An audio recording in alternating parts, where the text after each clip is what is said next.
Here's why speaking immediately is a mistake when it comes to learning a foreign language. And a lot of people, even like a lot of polyglots that know multiple languages, even a lot of them, they still encourage people to speak in the beginning. And here's the thing, like it's not really useful to speak in the beginning. And here's why. It's because you have comprehension and you have speaking ability, right? Now, the reason why I don't recommend you speak in the beginning is because, hypothetically speaking, if you're in the beginning stages of your language learning, right, and you're learning this language, you're learning the vocabulary, you're learning grammar, whatever, right? Even if you try to piece those words together in your brain and you try to, bust out a sentence, there's no point in doing that because your comprehension is too low. See, if you want to be able to speak at a college level in terms of your articulation, you're going to have to read at a college level. You're going to have to read more books, right? More sophisticated topics to be able to speak like a professor. This is how you would improve your own native language. But if your reading ability, aka your immersion, your comprehension ability, if you're only able to understand third grade level stuff, you will only be able to output and speak third level language.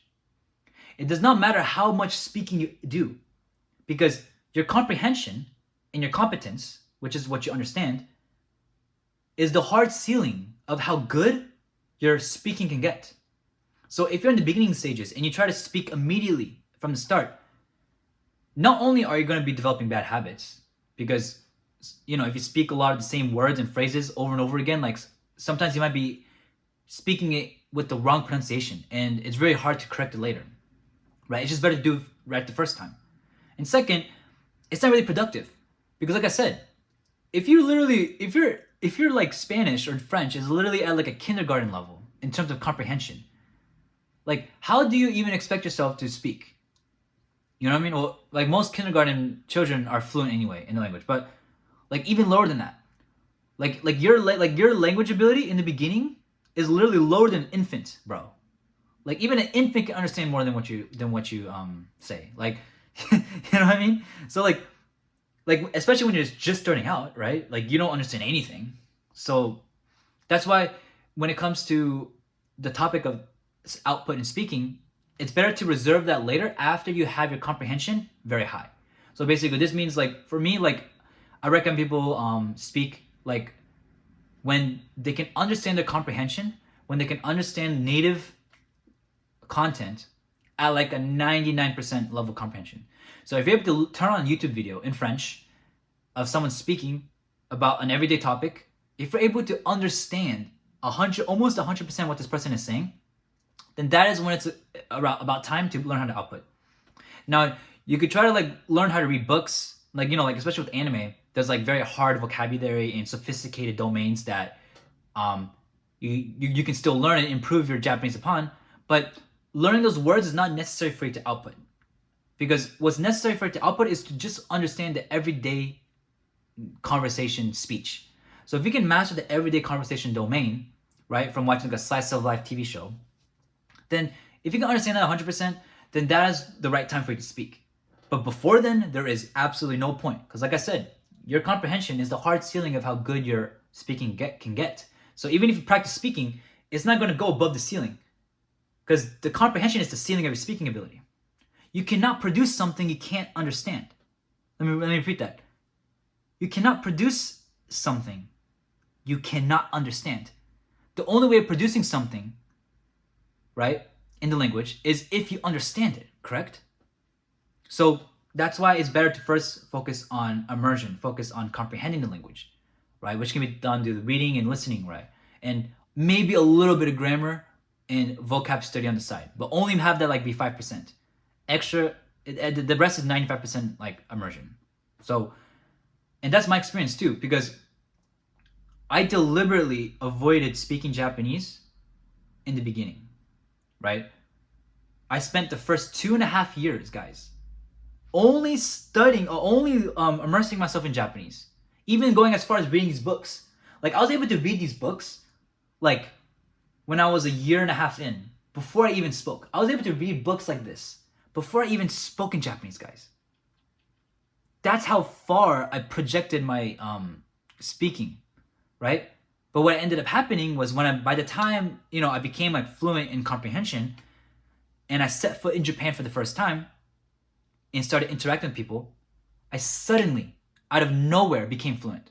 Like, it was weird. It was a weird phenomenon, right? And I'm going to experience this again with Arabic, which would be really funny. But once you become fluent in comprehension, which means like once you're able to understand the language like at 100% close, right? When you go to the country, set foot in there, start speaking and trying to speak, suddenly like when you want to say something, like the phrase of what you want to say will pop up in your head. It'll just pop up. Like it'll be like, let's say you want to say like, oh, I want to go to the toilet. I want to say, I want to go to the toilet, right? And then boom, the sentence for I want to go to the toilet like pops up in your head. Like boom, it says it. And it also pops it up in the Japanese way of phrasing it. Because with different languages, we phrase things differently, right? So, but it'll have like the Japanese way of saying it in your brain. Boom, popped up. Why? Because you have been exposed to this exact phrase like 1,000 times. Because you were spending so much time immersing in the language, you've heard this phrase so many times of, I want to go to the bathroom in this language, right? Like you've heard it so many times that by the time you want to say it, it just ends up popping up, right? And that's because your subconscious brain has stored this phrase in your subconscious so that when you want to retrieve it, boom, it pops out immediately, right? So that's the phenomenon that occurs when you delay speaking, right? And you just focus on comprehension. That's why speaking is, I'm not going to say it's useless because it still allows you to interact with people, but I just don't find it a productive use of your time in the beginning of your language learning journey. Because like I said, if you can only understand like at a third grade level and you want to speak at a college level, it's just better to focus on increasing your college comprehension to a college level. So that by the time you start practice speaking, you can slowly but surely increase your speaking ability up to a college level. That's the only way. That's the only way to do it, guys. Okay? Like there's a lot of people that like to speak. If you like to speak and you're like an extrovert, like that's fine. But just, I would be modest about it. Okay? I would make sure that the majority of your time is spent immersing in the language, which is basically focusing on input. Now, if you're like if you're in the country where the language is spoken and you have to speak to people, then use the language when you have to do it. But don't go out of your way to hire a language tutor to practice speaking with. Because to be honest, that's probably a waste of time. Okay? It's better to just pay a tutor to practice speaking with once you're already fluent at the language, once you're already able to comprehend the language.